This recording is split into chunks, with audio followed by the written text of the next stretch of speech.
quite comprehensive lecture. Thank you so much sir, it was a much needed lecture. Kincha Mirani,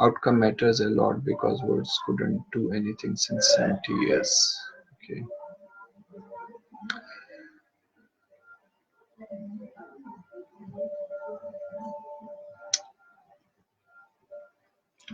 most welcome. Many students, they are paying thanks. For the time being, I'm signing off. Allah Hafiz.